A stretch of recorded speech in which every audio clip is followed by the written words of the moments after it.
Syederalun, Organisasi Internasional untuk Migrasi atau IOM, mendukung pemerintah Indonesia dan para mitra kemanusiaan terkait untuk memberikan bantuan yang sangat dibutuhkan kepada 229 pengungsi Rohingya yang diselamatkan di lepas pantai Aceh Utara.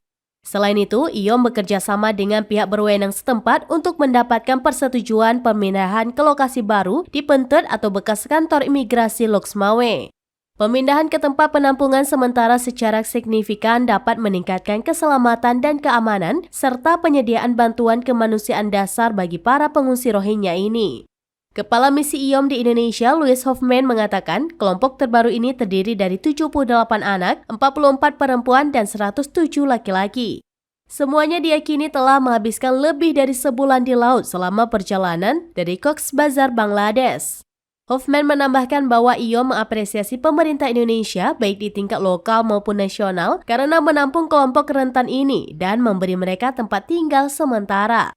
Untuk diketahui, bantuan kemanusiaan IOM untuk pengungsi Rohingya yang tiba di Aceh didanai langsung oleh US Department of State's Bureau of Population, Refugees and Migration atau PRM dan European Civil Protection and Humanitarian Aid Operations atau ECHO.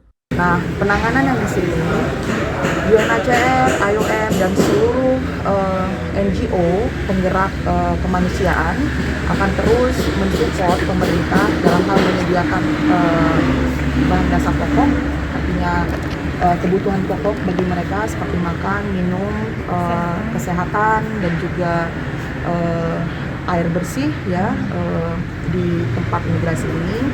Dan selama kita tinggal di sini, kita juga berusaha untuk memperbaiki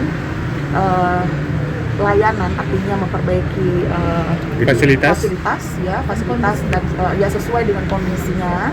Dan seperti yang kita ketahui bahwa kita juga inginkan mereka hidup layak, jadi kita lihatlah kira-kira fasilitas yang mungkin bisa, fasilitas di sini yang bisa kita perbaiki gitu, kita rehab kembali gitu supaya mereka bisa nyaman tinggal di sini. Dari Loksmawe, Zaki Mubarak, serambinews.com.